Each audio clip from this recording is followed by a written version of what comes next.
Lieutenant Colonel George Thomas Sargent Jr. was born in Auburn, Alabama on April 14, 1929, to George Thomas and Eileen Kling Sargent. He grew up on Payne Street with his older sister, Shirley, who called him Ted instead of Tom, coining the nickname he would use for the rest of his life. The Sargents moved only once during Ted's childhood to another home on Payne Street that his family built and where his daughter lives today. Ted was a member of Auburn United Methodist Church, attending Sunday school throughout his childhood. As they got older, Ted and John Lowry, who lived nearby on Gay Street, would ride their bicycles about 7 miles to camp at Lake Ogletree over the weekends.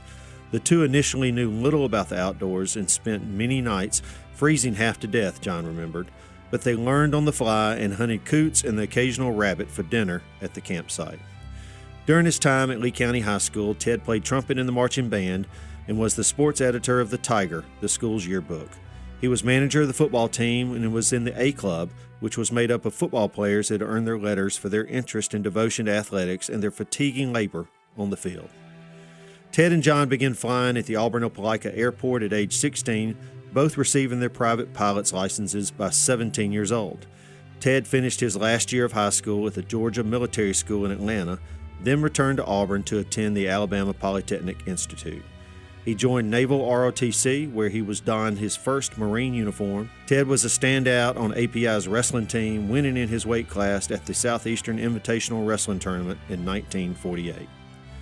Ted graduated from API with a bachelor's in aeronautical administration in December of 1950. About 2 years before his graduation, Ted married Lamar Ellis, who he had known since before grade school. Since Naval ROTC students weren't allowed to be married, John drove Ted and Lamar to Columbus, Georgia, to elope. They hid their marriage and continued to live with their families until Ted's graduation so he could keep his scholarship. After graduation, Ted and his wife moved to Parris Island while Ted waited for a slot to open in the Officers Candidate School in Quantico, Virginia. He entered the Korean War in 1953 and was there less than a year before a medical emergency sent him back to the United States. He continued serving in the Marines, traveling across the South and East Coast with his wife and 4 children.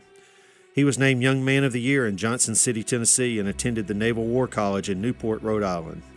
In 1960, Ted was assigned with the U.S. Naval Construction Battalions, or the Seabees, in Davisville, Gonset Point, Rhode Island. Over the years, Ted rose to the rank of a lieutenant colonel and served in Parris Island, where he was the commanding officer of the 3rd Battalion Training Regiment, and finally as the commanding officer of the 1st Battalion, 4th Marines, 3rd Marine Division in the Vietnam War.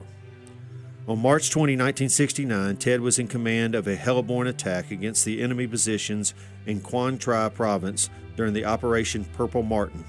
The lead helicopter in the attack came under heavy fire from the North Vietnamese Army and crashed in the landing zone.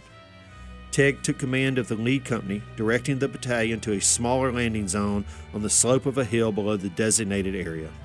The Marines started up a hill and encountered a hostile force occupying a well-fortified position. While bravely leading his men in an aggressive assault against the enemy emplacements, Ted saw a machine gun that was pinning down part of his unit.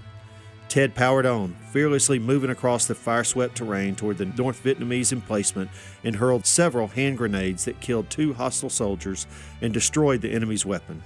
He and his men secured the slope of the hill. Early the next morning, despite a fragmentation wound from the previous day's engagement, Ted led a final assault against the enemy soldiers.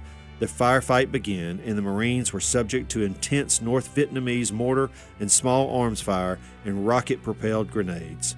Ted ignored the hostile rounds impacting near him and remained with the forward units, leading his men and exploiting every enemy contact to the maximum extent until he was mortally wounded. Ted received several awards for his service, including a Bronze Star, a Purple Heart, the Marine Corps Expert Rifle and Expert Pistol badges, a Gold Star, and the Navy Cross. His consistent acts of bravery and aggressive leadership were instrumental in accomplishing the unit's mission and inspired all who observed him. Ted's courage and intrepid fighting spirit and unwavering devotion upheld the finest traditions of the Marine Corps and the U.S. Naval Service. We honor Ted for the outstanding Marine and leader he was, and for all these reasons, we are proud to honor him as the 2019 Hero Remembered.